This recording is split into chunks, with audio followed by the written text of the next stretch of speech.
What up, people? What's good? Salute.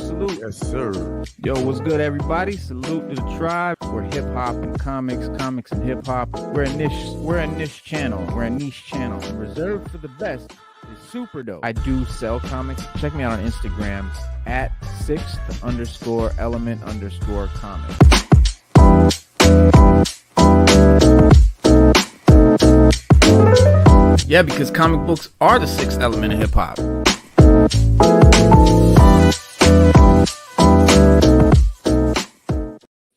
What's good, everybody? Welcome to the sixth element of hip hop. You are in the right place. I am your host, Reno Noir. This is my co-host, Spade, Nomic Spade right there. And my other co-host, Sada. My normal co-host, Stu Dog, is on the way, so he'll be here in a second. But Spade is a special guest today. What's good with you, brother? What's that? Wepa! Al Mega in the building. Salute to Comic Crusaders. Bet. Good looking out, brother. I will do that. I don't get on Twitter a lot, so I do miss it. And emails, I barely ever check. Salute Spade and Sada. So, guys, man, it is yes, sir.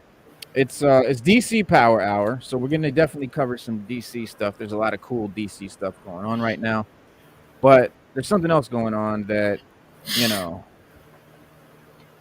I can't not talk about. I mean, I generally don't like to get political and things like that on this show. We try to keep it entertainment value and stuff, but Tyre Nichols just was beaten to death by 6 cops for a traffic stop at a traffic stop. And it's, obviously there's been a lot of, people pissed off, including, his brother. For one, Tyre Nichols' brother, awaits the fate of the 5 officers involved. I'm sorry, it's 5, not 6. Beating. He says, "I hope they die." But he says his exact quote is, "You want my truth? I hope they die." Tyre Nichols' brother, Jamal Dupree, said he hopes 5 Memphis police officers accused of beating his brother to death during a January 7th traffic stop die. But that just sort of illustrates the anger and frustration and sadness and just utter disbelief that a lot of people are feeling, especially, this is the man's brother. So I don't hold that against him in the slightest. I'm sure anybody would say the same thing. But so for those who don't know what's going on, Memphis Police Department officers initially stopped Tyre Nichols, 29 years old, for reckless driving on January 7th. Memphis PD said in January 8th press release that after the confrontation ensued, Nichols fled on foot.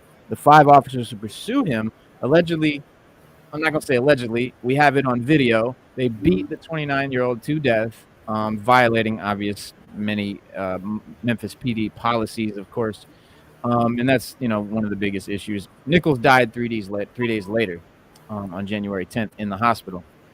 On January 20th, MPD announced the termination of the 5 officers involved in the incident for violating multiple department policies, including excessive use of force, duty to intervene, and duty to render aid.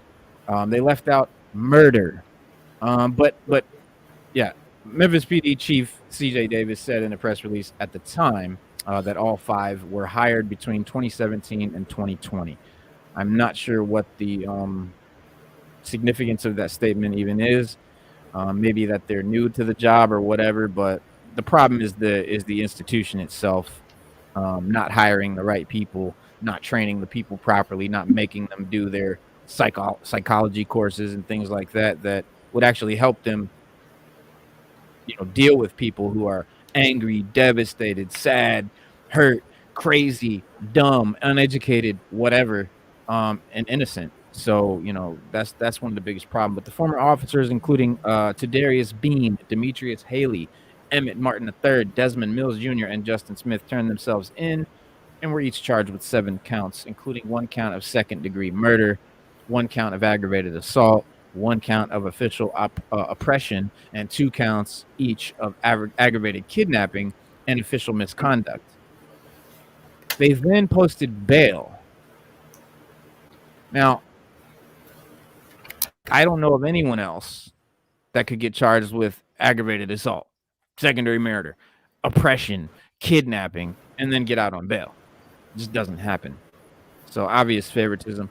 But what's his name? One of the cops, I think it was, said it doesn't really mean anything at this time. No, this is not one of the cops. I'm sorry. This is the brother. This is the brother of him, Tyre Nichols, the victim. He said it doesn't really mean nothing at this time until they're actually found guilty for the actual charges. There's a good chance that they can walk free from this. End quote.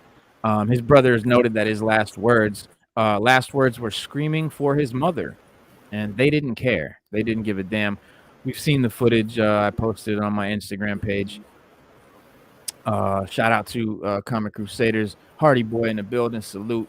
My man said, yeah, trying to use lack of experience as an excuse. Such bullshit. This is out of control. Cops are not trained properly is really part of the problem. They grow egos once they get a badge and gun to serve the public, not serve beatings, though. And that's right. They're supposed to protect and serve and make us feel safe. I don't feel so safe. My wife don't feel so safe. My son don't feel so safe. My daughter don't feel safe. My neighbors don't feel safe. Spade don't feel safe. People in the community don't feel safe. And that's a terrible failing on the part of the police department, the police industry, the police as an institution currently as it is in America. Because, I mean, you got to remember, you can't, I mean, we all know where the police started. They were slave catchers. That's where police started. So, and then they became Irish, a fraternity, basically, of Irishmen. And then that sort of during civil rights, they started slowly trickling in, letting black and brown people as police officers, basically for optics and nothing more. And then, as things, develop and more black and brown people become police officers, you start to literally see the racism and terrified, feeling when they approach a black person actually rubbing off onto the black and brown officers, and they start doing the same shit that the white officers have been doing. And it's obviously that proves that the problem is with the institution and that it's not necessarily always a race issue. We're not going to say that because these are 5 black cops that killed a black man. Mm-hmm. Now, yeah, maybe inherently it is a race issue that, the police force as a society or us as a society, sees it in this way that, black man equals danger. And that's the problem. And hang on, I'm sorry. I'm going to read what Al said. He said, I was a teen in the 90s. Me too. Haven't seen anything change. Me neither. I was harassed, beat by cops as a teen then. Absolutely. The community has power and needs to wield it. This is right. We allow media and other shit to make us feel as though we don't have power. And that's true. That's true because they will act like that and try to make you feel that way. But we do have power. We have a voice. You know what I mean? We have a platform. I've got a YouTube channel. I've got an Instagram. We got all this Twitter. You know what I'm saying? We can do it. And that's why the word is getting out. And I do think that we are nearing some sort of solution, some sort of end to this madness, to the racist cop, because there are a lot of good cops. And I do want to say that. And I have a very close friend who's a cop. We have a co-host on this show that's a cop. So, obviously there are good cops who do the job with honor and respect the way that they're supposed to and actually serve and protect the community. But they get overshadowed by the bad ones. And it actually turns out it's not like it's a few bad apples. It's actually there's a few good apples. And that's the problem. And those good apples end up getting overshadowed and not celebrated and not respected and not trusted because of these bad. So everyone is being hurt by this, even other cops. This is not just hurting the community. It's hurting everybody, and something needs to be done about it. But right now, as we speak, in Memphis and other cities are actually prepping for the violence ahead of, the video release, because there's been riots, there's been uprisings, there's been people, doing, going nuts and pissed the fuck off, and rightly so. Memphis Police permanently disbanded the unit tied to the beating of Tyre Nichols as well. a day after the public release of the video showing this horrific beating of Tyre Nichols, the Memphis Police Department announced it's permanently deactivating the unit that the 5 of the involved officers belonged to. It was called the Scorpion Unit. It launched in 2021. It was tasked with tackling rising crime in the city, but has been heavily criticized in the aftermath of this man's killing and other things. But Nichols was obviously brutally beaten after a traffic stop. He died in the hospital 3 days later.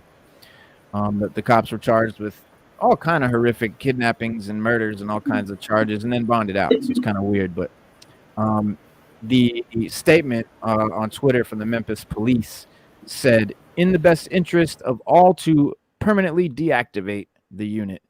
The officers currently assigned to the unit agree unreservedly with this next step," police said. "While the heinous actions of a few cast a cloud of dishonor on the title Scorpion, it is imperative that we, the Memphis Police Department, take proactive steps in the healing process for all impacted."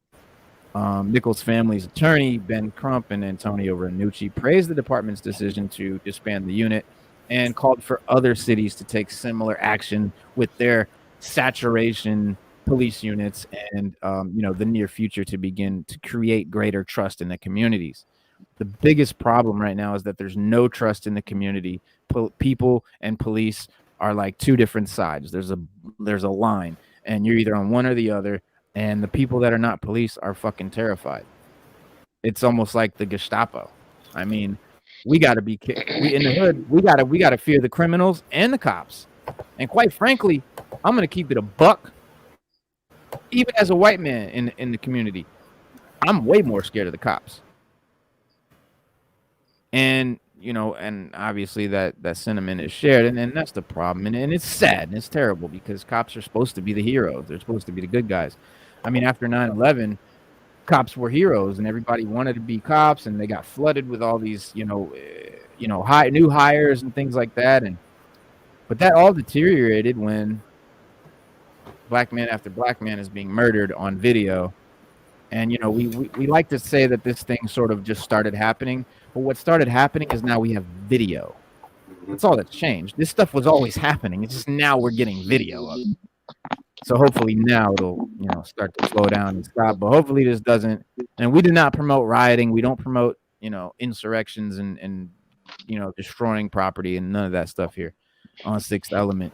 But we definitely do promote freedom of speech, speaking out, telling the truth, making it be known, protesting peacefully, and all of that good stuff. I'm kind of out of breath. Let me let Stu talk. Don't matter. It don't. Listen, I don't blame the police department. I blame people, man. Like, you gotta understand something. People are people, and when you in law enforcement, you gotta understand the door swings both ways. But when they screen, the biggest mistake they make is entrance. When you screen it for people, not that have like. Stu. Like, when you screen it, when you first go in, before I even went to the police academy, we had to do a psych eval. So like, me personally, being in there, knowing the system, knowing how it goes, that's where they mess up, the psych eval. If it's me, you, Sada, if it's the 4 of us and they do a psych eval, and let's just say something on Spade psych eval don't come out right, they should immediately flag him and he shouldn't be qualified. But they push him through. They find a way to make it okay for him to go through and do what he got to do. So it's just, you got to understand. Then you have people like me personally. You should be asking these guys, were you ever part of any racial groups? How do you feel about Obama being president?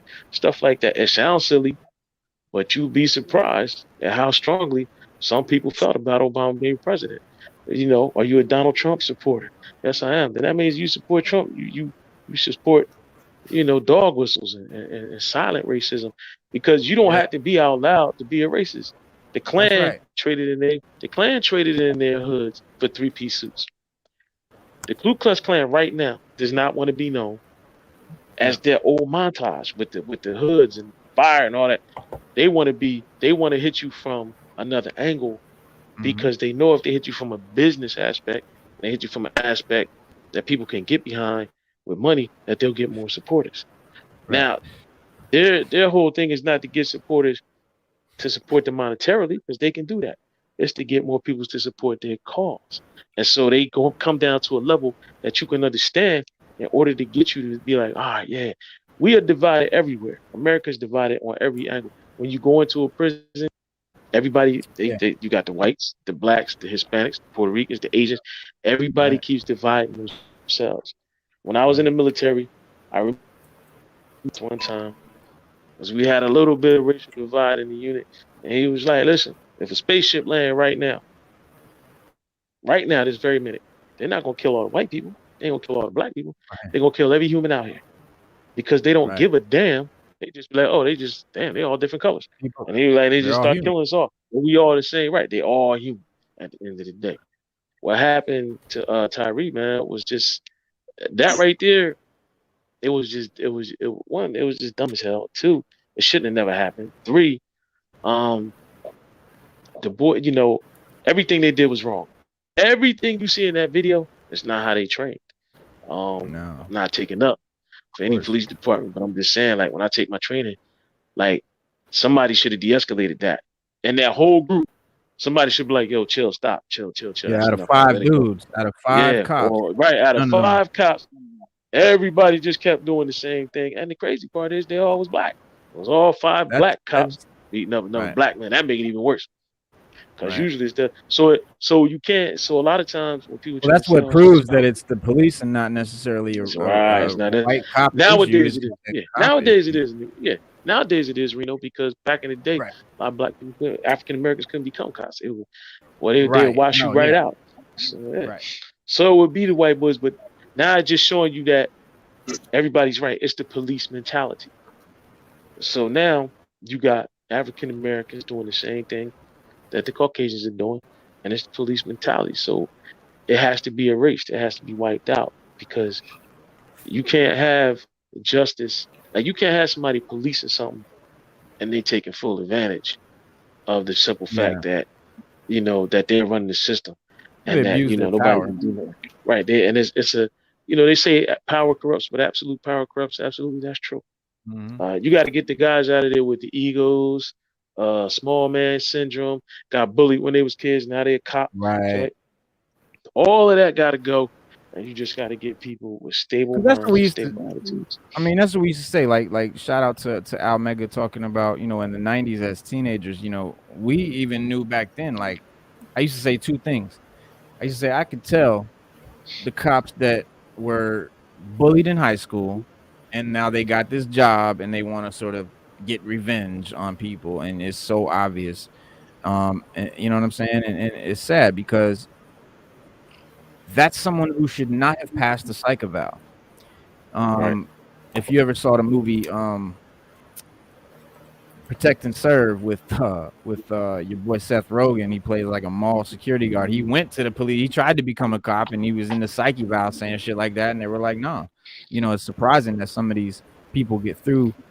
But yeah, they got to fill quotas, and they're trying to police the streets, and it's just a problem, man. And I think that a bachelor And that's of what and Al's science, right about that.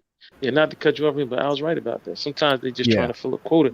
Like, it's not, right, and it's not even that. It's the doctors that they hire. Don't give a damn. They getting a paycheck. nah, They want to and they get in trying and to out of pass there. through. They don't They argue with pass them. nobody. They're like, yeah, like they'll act, like, bro, I'm trying to tell you, they'll Like ask you you a gotta question. get in there and say I want to kill people just to not to fail the fucking psyche valve. I mean, you really And got to even if be you an say, asshole. and even if you say that, they'll probably ask you, well, wait, what kind of people do you kill? Like, what's Right. like, you don't mean it literally? Just, nah, I'm just playing, man. Yeah. I mean, if I had to kill somebody, I will, but I ain't really trying to kill. Red Just still flag, pass my you man. Red right then flag. and there. You like the one guy that killed the little boy in Ohio. I forget his name. He had a toy gun. He was fired from another police department Yeah. because he was proven psychologically, and then another one hired him like right away. And Yeah. he went there and just shot the little. Didn't even see if the gun was real. Nothing like that. I mean, it's a lot of avenues he could have took before he shot the Mhm. boy. And listen, every Tamir Rice, all of that, man, all Yeah. those cops had other options they could have used to peacefully subdue or just subdue their subject without death. Like all Yeah, of them had they can options. I don't use care what they can. nobody say. I mean, Yeah. you can talk to somebody, but I don't want to hog all the time. Let me let Spade and Sada say their pieces and Yeah. things. I know y'all got some opinions on the thing. Saudi, you want to go? Oh no, you can go first. You can go first. My thing is like what y'all were talking about with the bullies. I've known people that I went to high school with that were bullies in high school, and they end up being cops too. So you Yeah, have that as well, not just the bully turn right. into, but the bullies that was never popped in school continue to be bullies. That's true. And I'm like, and don't get me wrong, there are some. I got friends that are cops. Like we all do. We know somebody. But I get sick of this gang mentality from all Yeah, sides, not just black, but from cops in general. And, like I posted on your post, Reno, it's like, at what point do our politicians and people like that stand up and take notice and say, hey, this is wrong and something needs to be done about it before people start. They don't want us to take the law into our own hands, but it's just like at this point, if I don't feel safe and a cop's trying to come to me, and I'm like, my first instinct is survive, no matter what. right. Your life or mine, then fine, I'm gonna take yours because you're trying to off me. Yep. And if I know like I haven't done anything wrong, and I'm fearing for my life, well, why are you running? Because of so many cops, I don't know what you're gonna do to me Exactly. based on the color of my skin, based on being profiled, or I might be somewhere where I'm normally am not, and then you see me, you decide I'm up to no good. Right. Right. Well, it's like having Sada, I'm gonna give you a second. I just wanted to speak to that. Like having grown up and always lived in a black neighborhood, it kind of like I get the opposite. Like I'm in the neighborhood and I get stopped. Like, what are you doing around here? You must be here buying drugs. And it's like, who do you know here? And they want to ask me people's last names and do you know their grandma? And it's like, man, bro, you wouldn't be doing this if I was in a white neighborhood or if I were black. You know what I'm saying? And it's just Right. that profile and it's bullshit. And I got my son sent me footage today of a FBI agent, a black FBI agent, getting stopped and harassed by two cops until they opened his wallet and found I use FBI. And it's just perfect example. I mean, you can't. They always try to give you an excuse. Well, he was this or he was that. What's your excuse here? This guy was an FBI agent. What's your excuse? He had a gold chain on. He was dressed kind of hip hop. What's the problem with that? What's wrong with that? That's profiling. That's profiling. Profiling. But you wouldn't go arrest the preppy kid that's vandalizing people's houses and shit like that. Right. Exactly. You know what I'm saying? Sada, how you feel?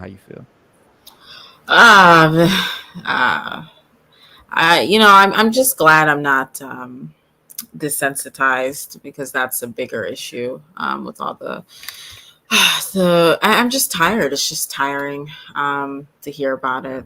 It just happens every day, and it sucks. You guys have pretty much echoed my thoughts. So yeah, I don't know. I can't really add anything new to the conversation. It just sucks, and it's very exhausting. At the end of the day, we all know what it is. Yeah, at the end of the day, we all know what it is, man. And I'm quite sure all of us have had at least one encounter that was negative with a local PD. All of us. I can't. You know what I mean? Nobody African American can say they have. You know what I'm saying? And in Reno's case, because he, intermingles and mixes with, he got his own version of a negative experience with, right. PDs and local PDs and things of that nature. So, Yeah. as a people, we have to demand more. As taxpayers, we got to demand more. As taxpayers, we got to actually say when these guys do something wrong. Like you got, like I told y'all before, if you shoot somebody as a police officer in law enforcement, it's a murder. I don't care what anybody tell you. I don't care who they mama know. I don't care what statistics they pull out. I don't care how they try to explain it. It's a murder. Yeah. The only difference, it's a murder for everybody in the U.S. The only difference with law enforcement is that they have to prove or justify the murder. So they say, well, it's a justifiable murder or it's a non-justifiable murder. If it's non-justifiable, they get fired. They get brought up on charges. They can be civilly sued with things, but if it's justifiable, they walk. So as a community, we have to remember that, and we have to say, look, was his forced option justifiable under the conditions? I can see if a guy had a gun pointing a gun at you. If a guy got a knife and I got a gun, he ain't that much threat to me. I ain't got to shoot him and kill him, but I guarantee you he gonna have a bad day. You know what I'm saying? So like, it's like, you know, but if he got a gun and I got a gun, all right, it's my life. It's my life against his because I don't know what he's going to. Exactly. You know what I mean? And I got the forced options. You got a knife, I can pull out some mace. I got a baton. I got this. I got a whole bunch of things. But at the end of the day, the community has to come together and they have to demand more from their PDs, their local PDs, and they have to hold their PDs to a higher standard. So I just urge everybody, wherever you live at, form some type of community police liaison unit where y'all can talk to them and hold them to a higher standard and tell them what y'all want. Because they need not to cut you off, Stu, but they need oversight from an outside entity. They need oversight from an outside committee, and that's all. And you can create that in your community. You can create that. But I mean, I know, like Sada said, people are sick of hearing this, and this is a DC show. So let's get into some DC comics, y'all. Let's get. Yeah, we just had to talk about that. But now let's get down to the nitty gritty. Bang! Before we get started, I just want go ahead. Can I say one thing before we get started? Go ahead. All right, this is for Sada and Spade, because I love y'all. All right, the Flash CW Arrowverse, which y'all know I'm not down with the Arrowverse. I know this. All right, Jay Garrick, right? Is from Earth 3. Yeah. All right. Now, 10 years ago, Smallville did 10 years ago had Clark Kent, right? Now that is from he's from Smallville. He's Superman from Earth 167. Am I correct? And he met another version of himself, right? Which was Clark Luthor, who was AKA Ultraman, leader of the crime syndicate from Earth 3. Right? So if that's the case, and the Flash has been to Earth 3, and even in the Flash TV series, they never mentioned the crime syndicate ever on the CW. They never did. They never mentioned it. And we know for a fact that the crime syndicate totally rules Earth 3. So that means Jay Garrick, and why was he only one still alive? Because mostly on Earth 3, they done killed off most of the heroes. We know that for a fact. Because you got a multiverse within the multiverse. Cut off. Yeah, what'd you say, Spade? I said you got a multiverse within the multiverse. These are facts. These are facts. Because the only reason why I found it out was because I was kind of watching Smallville, like I was watching it here and there, and I watched the episode, and then I looked up, I said, wow, wait a minute, hold up. I was like, Clark Luthor. I was like, wait a minute, that's Ultraman. Hold on. So you got 167, you got Earth 3, and I forget what Supergirl is from. Sada, can you help me out with that? 38. I don't know. I forget what she's from. Earth 8, right? Like I said, we know, right? 38. We know for a fact. Yeah, we know for a fact that on Earth 3 it is reversed. We know that the crime syndicate, they're like a mob, and they run that. They run the whole joint. You know what I mean? So how is Jay Garrick the only one still? You know what I mean? How is he the only superhero? You're not wrong, Philly, but the producers and everything didn't think about that stuff. Yeah, this is the CW. I don't know. This asking a bit much from the it's bare bones with the CW, bare bones, and plus they made everything on one Earth within the Arrowverse with the last crossover. What was it? Infinite Earth, whatever the last one was. They made everything one, so now everything is on Earth 1. So Yeah, Mm. and that's never going to be explained. But that's why I Right. said, and thought as a point, that's why I said they did the multiverse within the multiverse. Yeah, So and like, shut it down. so many different Earths there, and everybody was like, and I can imagine them like, I hope nobody figures it out. Well, newsflash, two figured it out. So, Yeah. we Dang, yeah. figured it out. Dang, yeah. Yeah, I had to think about that, man, because when he I mean- came through the portal, I was like, wait a minute. And he was like, he had on a black suit. He looked like Clark, and we all know Ultraman don't look like Clark Kent from Earth 1. He don't look like him. Right. He got the box fade. He got the serious mob accent, like the Jersey mob accent, and he is the boss of bosses. And Ultraman ain't coming through in no suit. He coming through with his look, with the U on his chest and all that. Man, that ain't Ultraman that we know. Ultraman ain't a businessman. He ain't coming through looking like a mobster. He coming through like an Ultraman. Spade. Yo, I got you here, and I've been ever since the whole James Gunn and Henry Cavill, tragedy went down, and we've been talking about it. I've wanted to get you in particular because you're a Superman fan, a real diehard Superman fan, not just like a casual fan. And we wanted to know, like, obviously, we're pissed that Cavill got canned and everything, but with James Gunn's plan to do a younger version of Superman instead of a Man of Steel type thing, is a younger Superman story something that Superman fans really want right now? I don't think so. I think they just want a great Superman story, not necessarily a younger Superman. And I'm like, you and I are the same age, man. We're 43. Henry Cavill's like 39. He ain't even 40 yet. And I'm like, that's not old. I know they try to do that for Hollywood, but I'm like, that's not old.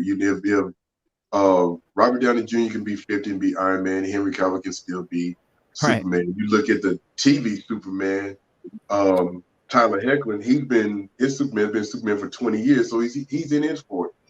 And they de-age people all the time. You got Robert De Niro playing de-aged roles, and Harrison Ford. It wouldn't even be necessary because Henry Cavill still looks good. Right. Exactly. That's what I'm saying. Like, you know what I'm saying? And I think with James Gunn's thing, man, I'm like, all right, you come in and you just completely just shit on everything. No, every movie wasn't a hit, but I'm like, I happen to like Man of Steel is my favorite Superman movie now. Yeah, man. Spade, I got a news flash for you. I think it was America's favorite Superman movie because I never heard nobody talk bad about it. I don't know about America's. Oh, it was a good movie, Shada. It was polarizing. But that doesn't remove it from being divisive. It was a divisive movie. All right, well, look, Shada, I tell you what, Shada, if you put it up against, right? That's what Superman I asked you, 4, Superman 5. If you put it up against Superman 4, Superman 5, and Superman Returns, which would you rather watch? Returns is the one with Ralph in it, right? Brandon Ralph, whatever his name is. Yes, man. Yes, man. Honestly, I don't know. I feel like I wouldn't be opposed to Superman Returns. Like Man of Steel was just okay for me. Like it wasn't terrible, but I'm not you stuck the biggest. But Shada, you stuck on the desert island. You got to pick one of those Superman movies. Which one could then you I watch would do over Superman Returns. I would do Superman. Wow. Well, now that's a valid, and that's real because everybody's is not going to be a Man of Steel fan because Man of Steel is a grittier, a little darker, different kind of version. So of course it's going to be polarizing. Some people are going to be like, "Whoa, that's not Superman. I don't want that." Yeah. But Spade is a diehard Superman. Yeah, that was my fan, point. That the film was divisive. Shada, for you. Now here's a tidbit. Yeah, here's a tidbit for you, Shada. Hang on, guys. Everybody's talking at once. Spade, go ahead. One of the biggest problems was when Superman Returns came out, it piggybacked off the Christopher Reeve Superman movies. Everybody was like, oh, it was too much of this, too much of that, too much like Christopher Reeve. He didn't throw a punch. He didn't fight nobody. I'm like, he didn't fight nobody in Superman 1 either. So it's like, you take the you can't please everybody. Right. And so the fans wanted a darker, I want a darker Superman. I want a darker Superman. Okay, well, that's what Man of Steel came in at. Zack Snyder took. He didn't make Superman dark. He made the tone darker. And now, like Stada was saying, people were complaining about that. But after seeing his portrayal, watching him in Man of Steel, Batman vs Superman, and Justice League, I'm not going to count that abomination called Justice League, but Zack Snyder's Justice League. Everybody's like, oh wow, I want Henry Cavill back because his Superman story wasn't finished. And now, like 15 plus years later, they go back and look at Brandon Routh's Superman Returns. Like, you know, that movie has so much hate in it after it came out, or hate for it after it came out. Like, man, it was a great movie. I'm like, no shit. It took y'all that long to realize that. Yeah. You know, the public is so fickle. So, you know, it's like they'll feel one way for one thing, and then, you know, 2 minutes later, it's like a completely different shift in opinion, and they can't even explain it. So it's just, what can you do? What can you do? That's why what Sada I was saying earlier. I mean, not earlier. Well, last year I was like, look, from now on, man, I'm just going, like, I'm not gonna overanalyze anything. It makes no sense. It either is what it is. So when you look at those Superman movies, when I was in college, I learned one thing from my English teacher. When you read a book, and I never thought about this before I even read a book. Before I heard this, when I got in college, it was like, if you read a book, always read about the author first, and then read the book, and then you get a better understanding of what he was trying to convey in his message when he wrote the book, because it's going to really be opinionated on his experiences and his view of things. So, like, well, that's why there's often an about the author in the beginning of a book. Exactly. Now, Man of Steel is a comic that's based in reality. It literally is based in reality. So Superman pays rent. Him and Lois Lane live together. Everything they did in Man of Steel is what they did in the comic. So then when you go to Superman Returns, that was actually a direct sequel to Superman 2, because the other Superman movies were so bad that they tried to kind of redeem themselves. That's why I felt like Christopher Reeve, it was supposed to feel like Christopher Reeve. They even tried to make him look like Christopher Reeve. And that's the whole point behind it. Yeah. So when you go back and you watch it with that information in your skull, then you realize, all right, did the director really convey his meaning on screen and bring you that vision, or did they miss the mark altogether? Because, man, like I said, Man of Steel is based in, if you ever read the comic, it's based in reality. Superman has a beard, stuff like that. He's not as Star Wars does the same, like Star Wars with the prequel movies. A lot of people hated the prequels, but when you listen to George Lucas's explanation of what he was doing, and then you watch it again, like, okay, that corny scene where they're rolling around in the flowers, like, why did we do that? He was hearkening back to medieval, you know, movies with the castle and the prince and the princess, and he was trying to give you that vibe. And then other scenes where people were like, oh, this was corny, he was hearkening back to you know, the cliffhanger shorts that they'd show in the theater, or Rocket Man, or Buck Rogers, or whatever it was. And, you know, he did it perfectly. Like, if you know what he was doing and you watch it again, then you're like, oh, this is a fucking masterpiece. And it's the same thing. So, like you said, man, people don't have the context, and they're like, oh, this is terrible, but you're not realizing what it. And I think Black Adam suffered from something similar to that too, you know? I mean, people wanted to dissect it, but if you just watch Black Adam, it's an entertaining movie. The movie wasn't bad. Like, it's very entertaining. Very entertaining. I bought it on video. I bought it on Video Arena. I don't watch it twice already, and I'm gonna keep it a buck. I thoroughly enjoyed it more on my couch than I did. I do want to watch it the second time. I do want to watch it the second time, because I did just watch it the one time, but I remember liking it, so I'm gonna watch it again. But I think, you know, if you analyze this stuff too much and ask for too much, you're just setting yourself up for disappointment, because, you know what I mean? You can only get so much. Shout out Corey Adjun, what's good? Corey Adjun. Yeah, it's I wanted to segue. Sorry, bro. From, we was talking about cops, and I was just going to segue into the space cop, the DC cop, Green Lantern, because there's some cool shit going on. We was talking a little bit about civil wars and things like that, potential issues in the United States right now, and things right now. Hal Jordan in the Green Lantern joint is he's got a new joint out. He's got a new war coming to Earth along with Sinestro, and this is how Sinestro's looking on Earth. You know what I'm saying? Got the hoodie on. You don't even know that he's an alien until you look him in the eye. It's slick, and but Hal Jordan Is that a cover? Is that a cover? This is just a Perillo. They might do a variant. This might be a variant. I'm not sure, but this is a piece that I hope would be a cover. But Hal Jordan's gearing up to resume his Green Lantern duties in this brand new title. And as part of the dawn of DC lineup. So this is like their next big thing. Like they had the new 52, they had this, that. So the dawn of DC is their next thing. And Jordan is heading back to the spotlight to confront one of his oldest foes, probably his oldest foe. And with the terrifying events of Dark Crisis on Infinite Earths behind them, it's a new age for the DC universe, and we're talking in the comics here, and a time for the light to shine once again. And basically, as part of the upcoming slate of comic titles for the Dawn of DC initiative, Hal Jordan, the first human to be introduced into the Green Lantern Corps, is headlining a new series. Green Lantern will be written. It's just going to be called Green Lantern, written by Jeremy Adams, who did The Flash and Dark Crisis Warzone.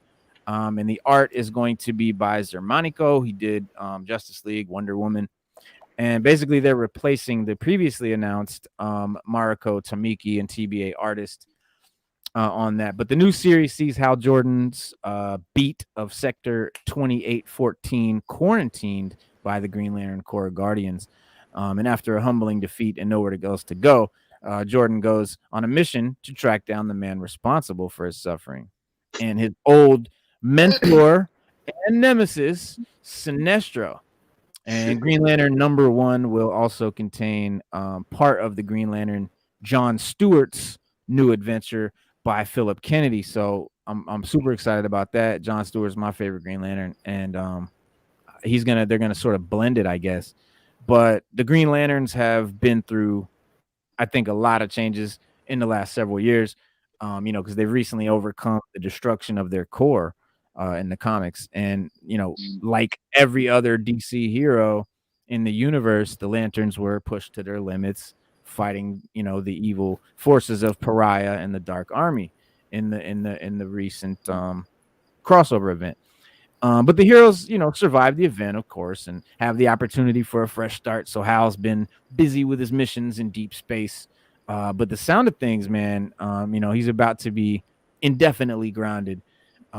He loves his hometown of Coast City, and flying is the one thing that Green Lantern really loves. He was a pilot first, and especially when he's traversing entire galaxies in the span of minutes. But the author and the artist of this new series look to clip Jordan's wings a little bit and sort of bring him back down to Earth, literally to Earth. It's not his preferred domain. He's a space cop, but it's the most needed for his character right now, especially since the hero is about to face off with the man who made him the Lantern Hal is today. The man right there, Sinestro. And the Dawn of DC, the new event, I think serves to create new jumping on points for new and classic readers. So if you're watching this show and you're like me and you're new to DC in a way and you kind of want to learn about stuff, this is a great time for you, because the Dawn of DC is going to be where you can jump on and just hit the ground running. You don't have to read hundreds of comics from the past and everything to catch up, which is a lot of people find daunting about getting into comics. So this is a great time. Good jumping on point. And it's a story in which one of the greatest Green Lanterns ever to wield a power ring is trapped on Earth. As a smart way to explore, what really makes Hal tick, and not to mention putting him in the crosshairs of Sinestro will bring everyone up to speed on the the contentious relationship between the two, and you'll sort of catch on pretty quick. And fans eager to check out the new adventures of Hal Jordan, and see what his confrontation with his old mentor is going to bring up. Just keep watching. I think it's May 9th that the Green Lantern 1 will drop, and for one, pretty excited about it. Yes. Also, guys, I'm super duper excited about Invincible season 2. But we're also hearing that they're making a live action movie. So, yeah, there's a live action version, of course, inevitably. But this is the guy from Titans. What's his name? Ryan Potter. Sada, can you help us out? Yeah, you know Ryan Potter, right? Yeah, Ryan Potter. Yeah, that's. Yeah. Did someone draw that, or did he like? Well, this is fan art, someone- so yeah, it's drawn or graphics or whatever. It's not a photo. But basically, fan art sort of making the case for Titans. Yeah, right. They want him to play Invincible. I don't really have like a big. This is who I really want to play Invincible. I really don't care. Anybody could pretty much play that role. It's not like Bishop where I need that to be Method Man. You know what I mean? Yeah, but who's gonna be Omni Man? That's the real question. Yeah, exactly. Sada, what Spade could be Omni Man. Spade, you should just go be Omni Man. Yes. You know the backlash you would get for a black Omni Just be a Man. little sociopath. Man, listen, the guy listen. that plays Negan would be a dope Omni Man. You know what I'm talking about? The guy He that kind of plays looked Negan? like he kind of looked like Omni Man. What's his name? Yeah, I can see that. What's his name? He was from the movie The Comedian from Watchmen. He was from The Losers. Which is also a yeah. Jeffrey Dean Morgan. Jeffrey Dean Morgan. Yes, right. Jeffrey Dean Morgan. Yes. Yeah. I can see that. I don't even think this one. needs to be live action right now. To be I honest, agree. I agree. I don't even know why we're having that conversation. You can't even get out season 2, but okay. Yeah. Sada got a lot of time invested in Titans.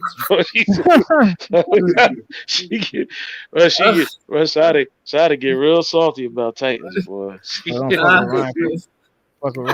Sada, listen, I feel you, Sada. I mean, when they pull a show that you really like, I get it. I understand. And the funny thing is, like, I have a love-hate relationship with Titans. So it's not even like I'm just a diehard and I'm like just so heartbroken. Like, no, I really don't feel any kind of ways that it was canceled. See, that's how I am with Rick and Morty. I'm heartbroken and I'm diehard. Yeah, I'm not like I just have a love-hate relationship. So it's just kind of like, because it was just a waste of talent and potential with that show, as well as Doom Patrol, even though I like Doom Patrol more, but it was just a waste. Like, it was just a waste of everybody's time. I just did they pull Doom Patrol? Is Doom Patrol done or no? Yeah, that's done too. They canceled both. They're done after season 4. Yeah, horrible. Yeah, horrible things. Yeah, they just canceling. Yeah, they canceling everything over at WB. Yeah, well, they just don't care.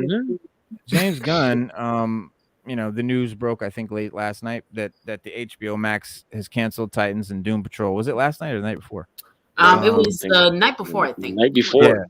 Yeah. So basically, both DC comic series wrapping up after their 4th seasons, and producers were said to even have seen the writing on the wall and ensured that these final seasons will give fans a satisfactory conclusion. It's not going to be where they just cut off mid whatever. They're going to try to end it because they know it's coming.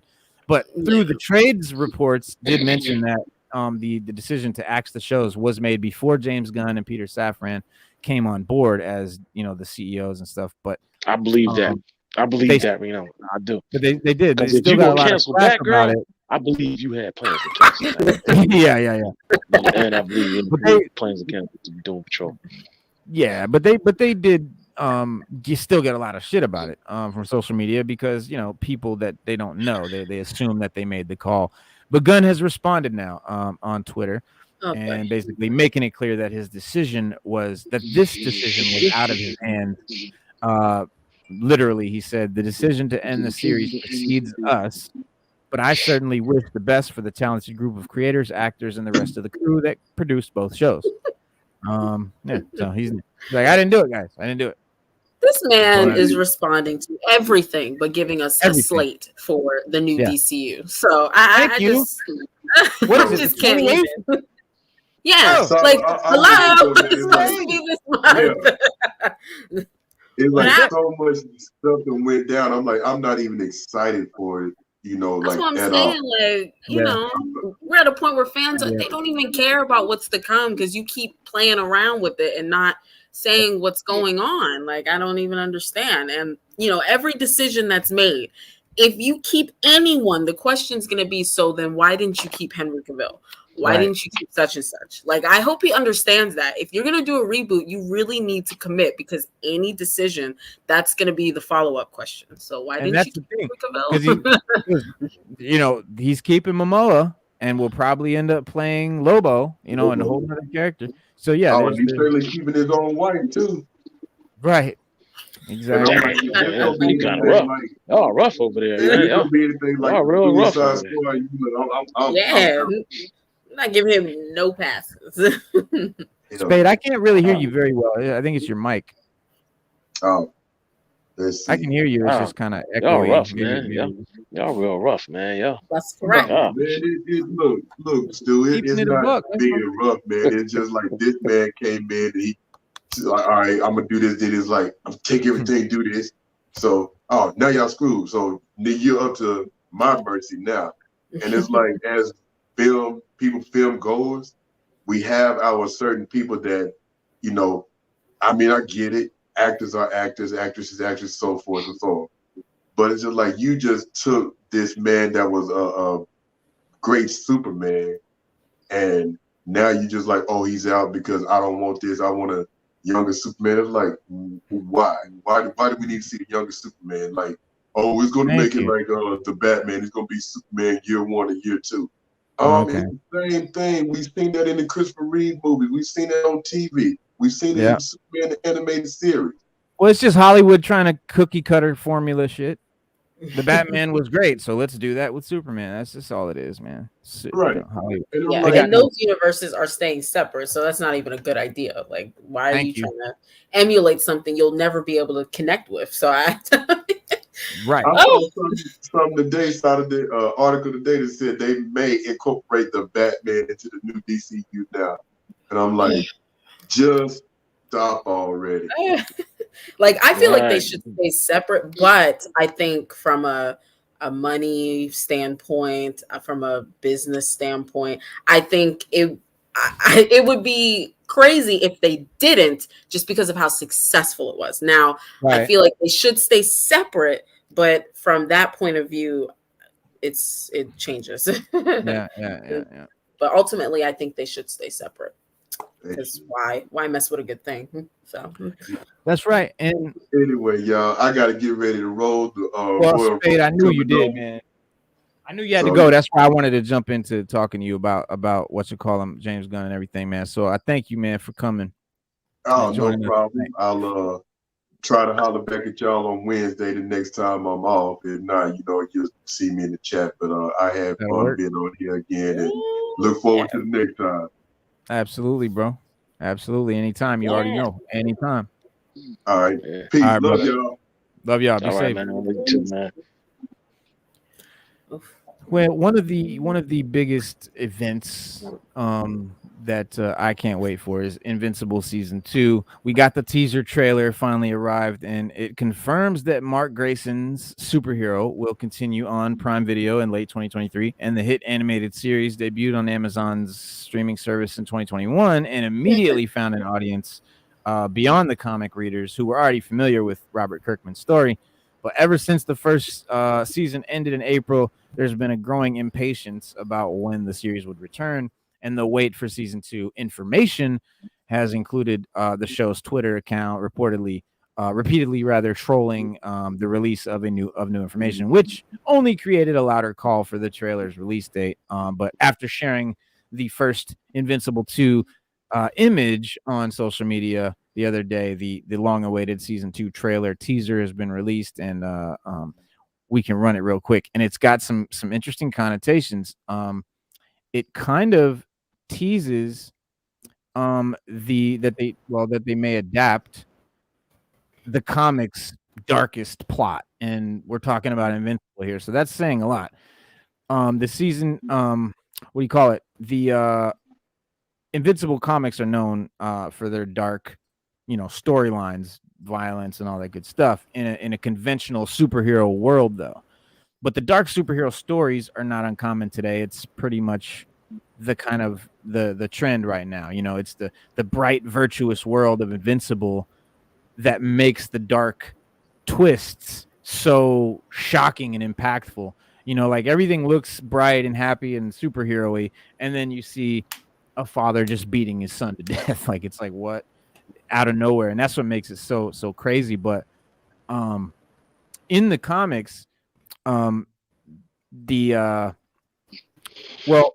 trend continues throughout the first season. It comes to the climax with the confrontation with Omni-Man, but the comics take the darkness a step further, affecting not only Mark and Adam Eve's relationship, but the very sense of self.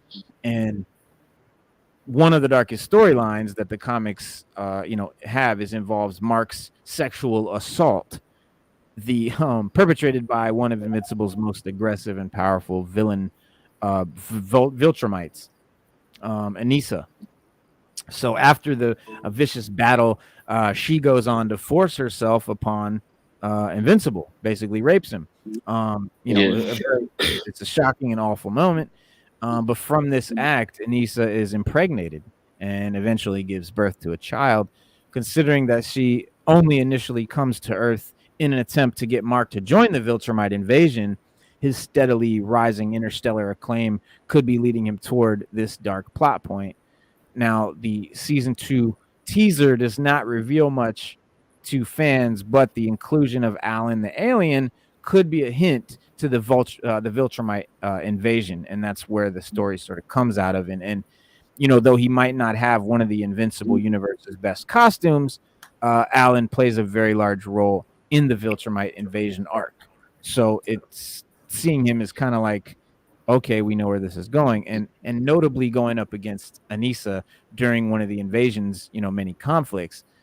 So considering season 1's final moments included a conversation between Mark and Alan about the possibility of a Viltrumite invasion, the repetition of that image in an Earth-based diner could be a hint to the future, of the series. And the series has always capitalized on its ability to shock the audience, right? That's sort of its bag. Following through with difficult narratives makes it a quality show that people want to continue watching. One of its most iconic moments, come when Omni-Man uses a passenger train to the value of humanity, basically. And this spectacularly gory moment highlights the darkness that the animated series has already been willing to address. And I've been blown away the amount of, just like blood and guts that the show has translated from the comics. I really didn't think that the show was going to even come close to what the comics show, but it really does. And that's why it's been so revered, I think, because fans back it up. And that's the thing, like when all these companies, they put out these materials and it's like, we're trying to reach the casual audience. Well, there's a hint here for you guys. If you please the fans of the core fans, they're going to help you push it to the casual audience. They're going to be like, come on, guys, come see this thing that I've loved my whole life. Let me show it to you. That's help. You know what I mean? And they think that they have to just straight directly appease to the casual audience without, sticking to the source material. And, what that does is it just alienates the fans. And then you get this big division. And then the new casual fans, they're like, I don't know what those nerds are so complaining about. It's like, because you don't know fucking how dope it could have been. But anyway, so, through Invincible, we get stories that are never seen in the comics. Like the Viltrumites remain apathetic, violent species, but all the power of Superman with all the conscience of, insects, basically, not the garden variety wasp either, the kind of wasp that uses its prey to reproduce. Invincible has never been a series that shies away from the dark storyline. So I'm not like blown away that this is going to happen. I'm just very excited about it.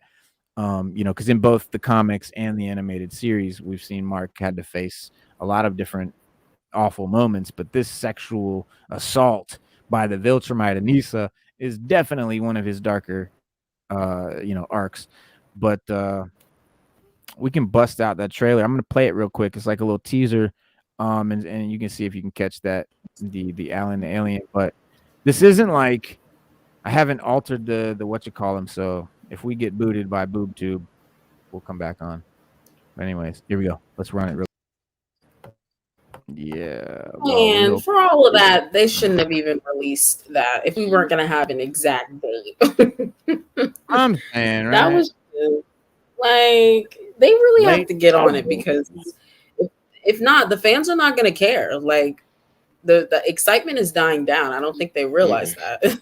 Yeah, it's dying down, and they do have Get better. But that's why they did that, because they're trying to drum back up that excitement, that whatever But hey, what are you gonna do?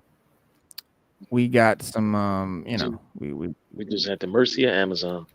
I mean, they can at get the packages to you in 2 days, but can't get us Invincible. Right. Terrible. I'm like, come on. Wait, let me see. And Invincible is actually good. Like I'm actually waiting. I'm actually excited for it. Yeah. The second season. It was actually I am really too. Until I'm not. I am too. Until I'm not. Yeah. So guys, the Ninja Turtles joint that we all love, The Last Ronin.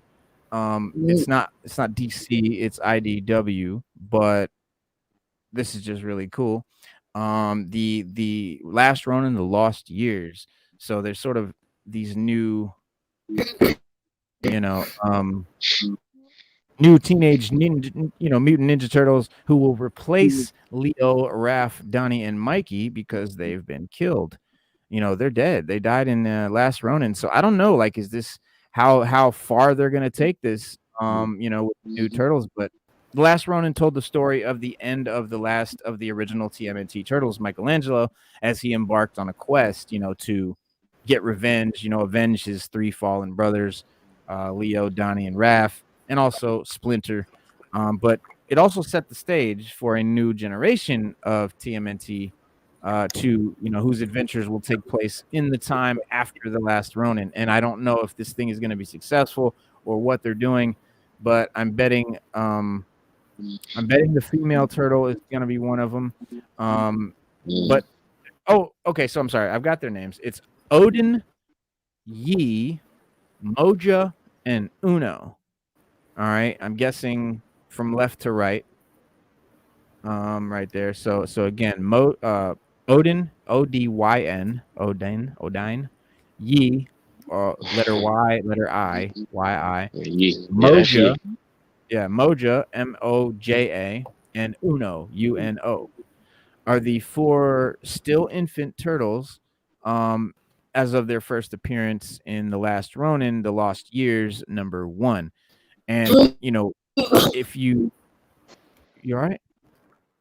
Oh, if you remember at the end of Last Ronin, they showed the I think it was Casey Jones's daughter. She's got 4 new baby turtles, and she's gonna raise them, and so I'm guessing that's kind of where they're going with it, because the next comic or the next title was The Lost Years, and this is basically the heirs to the ninja skills and weapons that of the original 4 turtles. And with Splinter dead, they're being raised by April and her daughter with Casey Jones, who is also now dead, Casey Marie Jones, which and a mix. It's going to be a mix of brothers and sisters, so they're not going to be all guys.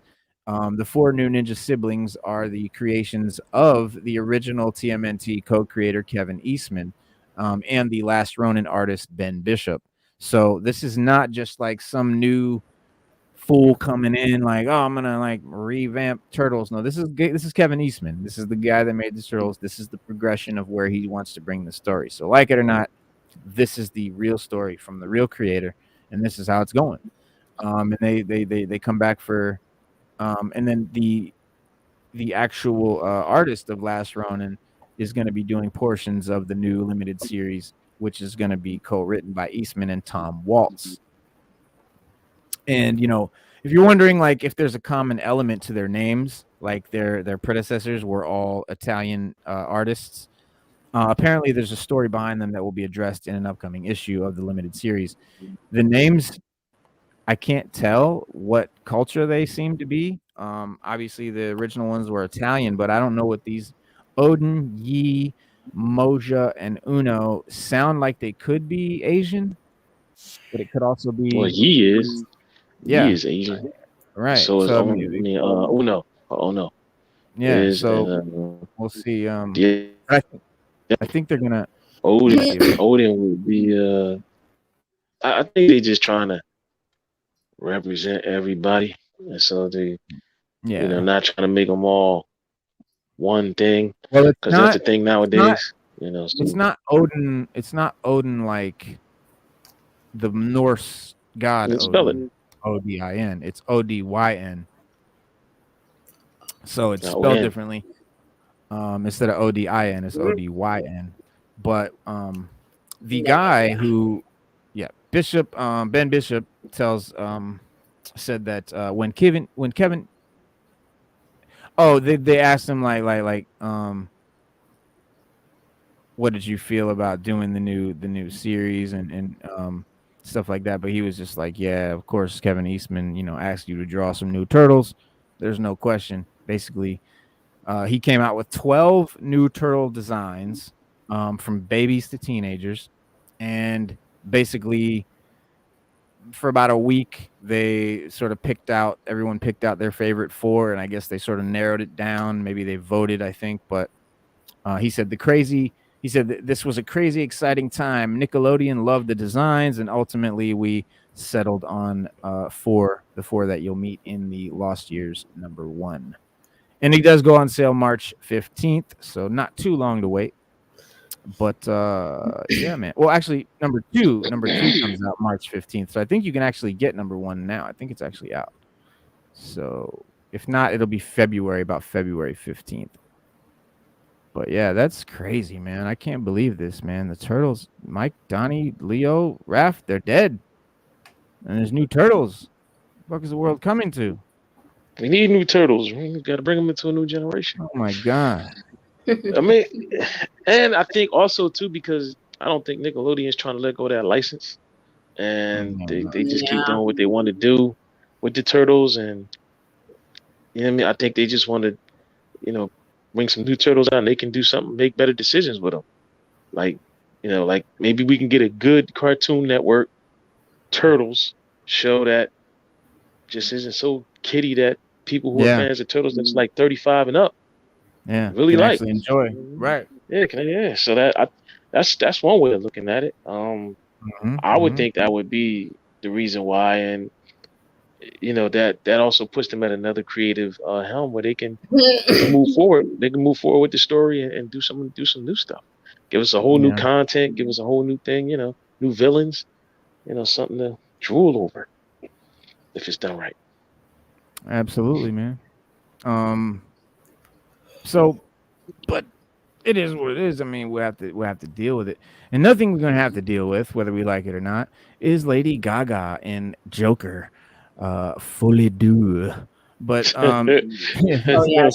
Harley Quinn. It's a sequel to the Todd Phillips's Joker with Joaquin Phoenix, which was actually a really good movie. Whether it was a good Batman, Gotham comic movie or not, whatever, but it was a good movie. And this is sort of the sequel to that film, and this new one has the unique opportunity to set itself apart from other comic book movies with its unique tone and premise.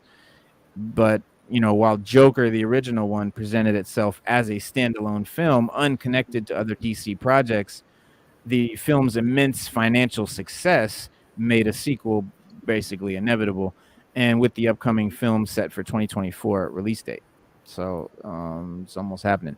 But reactions to the Joker sequel have been very mixed, very divided. But what little the filmmakers have even revealed about it, suggests that the movie may still find a way to surprise audiences with a unique film. Personally, I hate musicals. I just don't have they never I've never been enjoying I've never enjoyed one. I've never sat and watched a musical and just really got into it. As soon So as they this is start going to be a singing, it musical. takes me out. This This is is a Yeah, I think they said it's going to be a musical. yeah.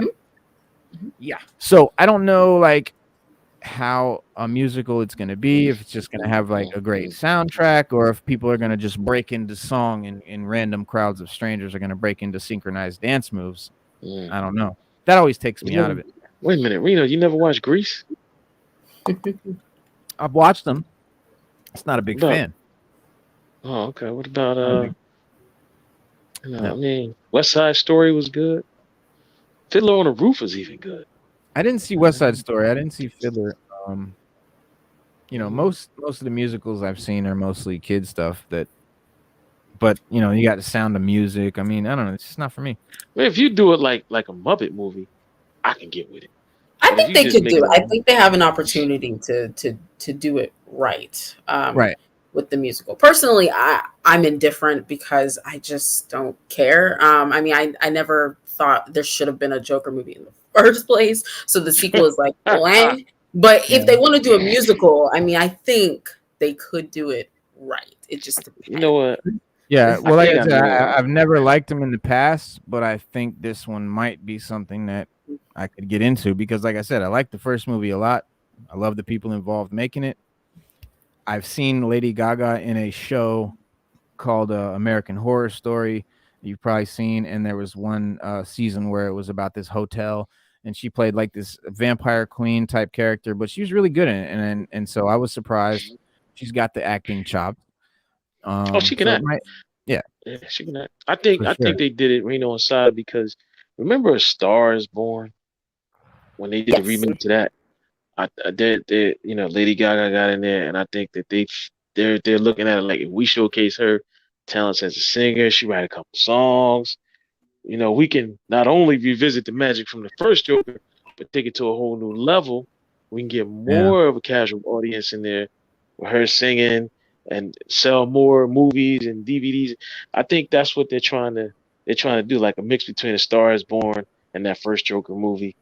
Because I can guarantee you, if she play Harley Quinn, she's gonna do some singing in that movie. And do it proud. Absolutely. Well, Joker 2 is definitely going to include more Batman characters than the original Joker movie, because the original Joker movie did have Thomas Wayne. I mean, it did have some characters, but this one's gonna have more of the characters. And with the sequel's announcement accompanied by the confirmation that Lady Gaga is portraying the you know, the sidekick, the love interest, Harley Quinn, after months of speculation that, you know, she had been cast in the role. It's also been described by its creative team as a musical, exploring the deranged minds of its two characters, Joker and Harley. You know, and with these strange details regarding the film having, you know, been met with a lot of confusion, the sheer audacity of Folie Dieu, its usual premise, proves that it can be different from the original film in good ways. But this tonal shift could mean that the sequel is going to become like a satire about superhero satires, if that makes sense. And with so many, you know, superhero movies on the, you know, on the horizon, the genre has become incredibly overstuffed. And as a result, recent years have been, you know, we've gotten a rash of movies and series basically just developed in order to satirize other superhero projects, like comedies like Deadpool. We had She-Hulk, which is a perfect example. Other darker satires like The Boys, Invincible, you know, have found big success, and you know, their sort of warped take on the superhero genre is what people, you know, dig about it. But the success of those projects, you know, has made even superhero satire cliche, right? So that's, at this point now, even that's a thing. But this does have an opportunity to add another layer of parody to the genre. And with that, you know, that musical aspect, who knows where they'll go with it. But, you know, as a satire of superhero satire, this movie can be just as strange and irreverent as, you know, the first movie without treading new ground per se. But the sequel may be different from Joker. I think it's going to be a lot, but You know, I don't think it's going to even be similar, really. Because to take that movie that was so dry and like dark and ominous and ambient and make a musical, that's a whole other, you know, world.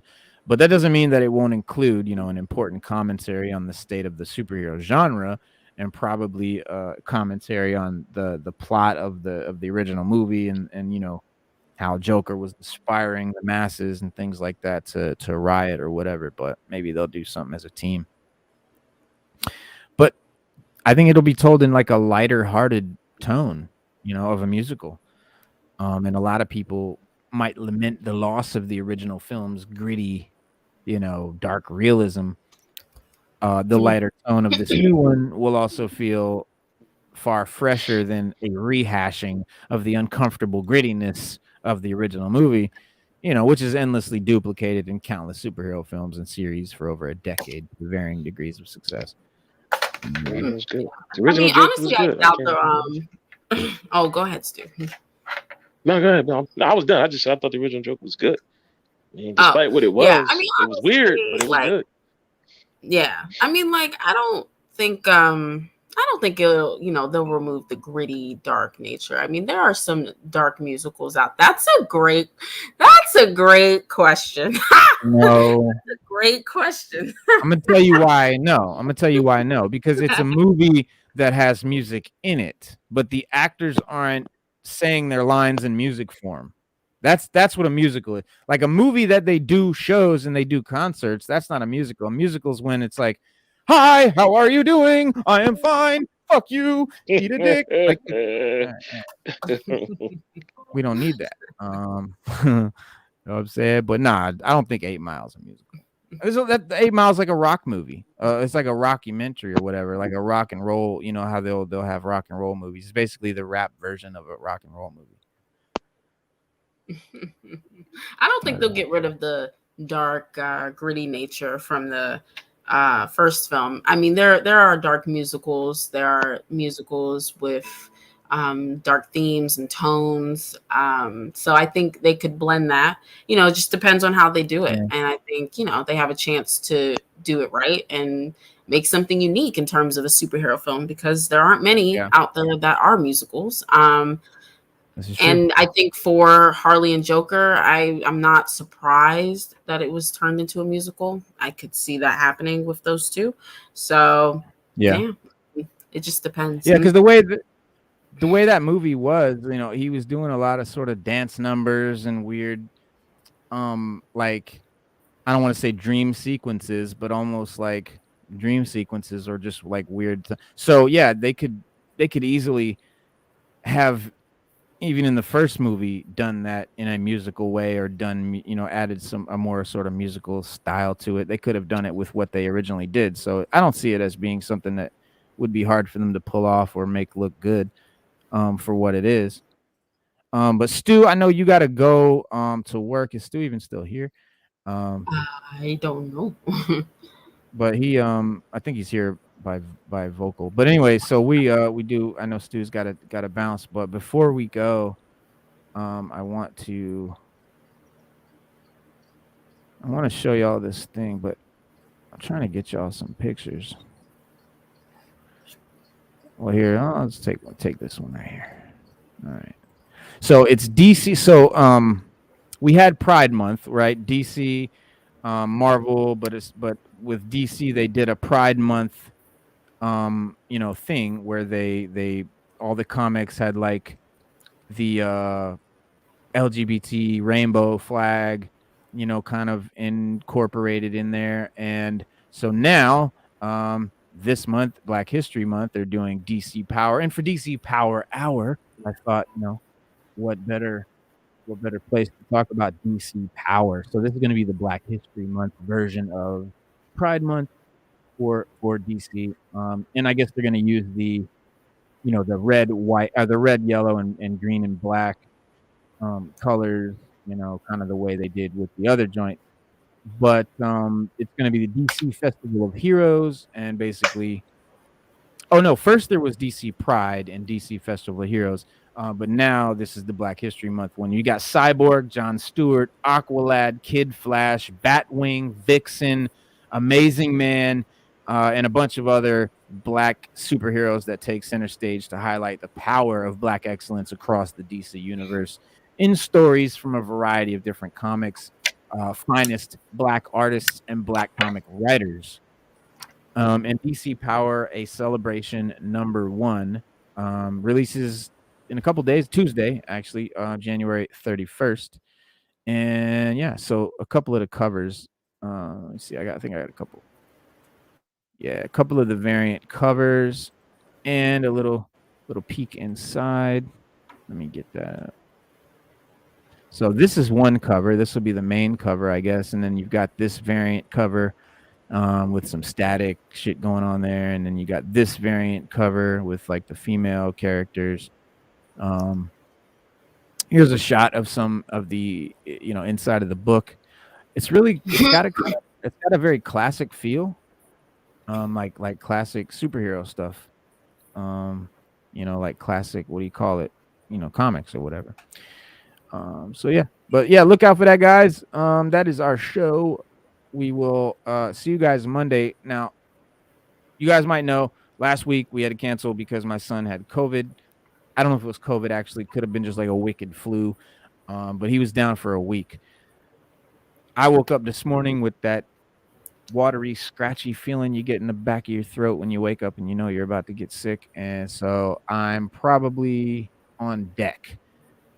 So if I'm not better by Monday, then there will be no show Monday. But if I'm better by Monday, we have a great guest. We've got Beto Art, my man, coming on to chop it up with us and show us and talk to us about his joints. This is this guy that made these hip hop comic book covers, and he's just a phenomenal artist.